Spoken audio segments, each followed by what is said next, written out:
Of the utmost significance is the fact that the Creator provided man with the one and only means by which he has broken away from the animal family and ascended into spiritual estates, where he may be the master of his own earthly fate. This means, thus provided, is the law of change. By the simple process of changing his mental attitude, man can draw for himself any pattern of life and living he chooses, and make that pattern a reality. This is the one and only thing over which man has been provided with irrevocable, unchallenged, and unchallengeable powers of absolute control, a fact which suggests that it must have been considered by the Creator to be the most important prerogative of man. Dictators and would-be world conquerors come and they go. They always go, because it is not part of the overall plan of the universe for man to be enslaved. It is rather a part of the eternal pattern that every man shall be free to live his own life, his own way, to control his thoughts and his deeds, to make his own earthly destiny.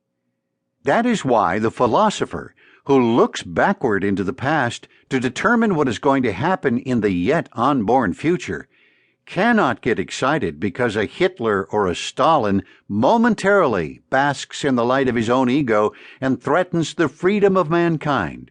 For these men, like all others of their ilk who have preceded them, will destroy themselves with their own excesses and vanities and their lust for power over the free world.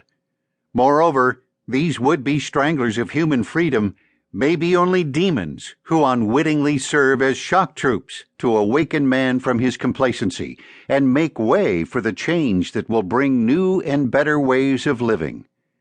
Nature leads man through change after change by peaceful means, as long as man cooperates. But she resorts to revolutionary methods if man rebels and neglects or refuses to conform to the law of change. The revolutionary method may consist of the death of a loved one or a severe illness. It may bring a failure in business or the loss of a job, which forces the individual to change his occupation and seek employment in an entirely new field, where he will find greater opportunities which he would never have known if his old habits had not been broken up.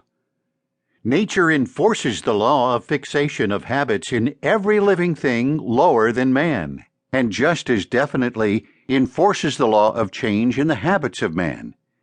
Nature thus provides the only means by which man may grow and evolve in accordance with his fixed position in the overall plan of the universe. Thomas A. Edison's first major adversity was experienced when his teacher sent him home after only 3 months in a grade school with a note to his parents saying he did not have the capacity to take an education. He never went back to school, a conventional school, that is, but he began to school himself in the great University of Hard Knocks, where he gained an education which made him one of the greatest inventors of all times. Before he was graduated from that university, he was fired from one job after another, while the hand of destiny guided him through the essential changes which prepared him to become a great inventor. A formal schooling, perhaps, would have spoiled his chances of becoming great. Nature knows what she is about when adversity, physical pain, sorrow, distress, failure, and temporary defeat overtake one. Remember this and profit by it the next time you meet with adversity. And instead of crying out in rebellion or shivering with fear, hold your head high and look in all directions for that seed of an equivalent benefit which is carried in every circumstance of adversity.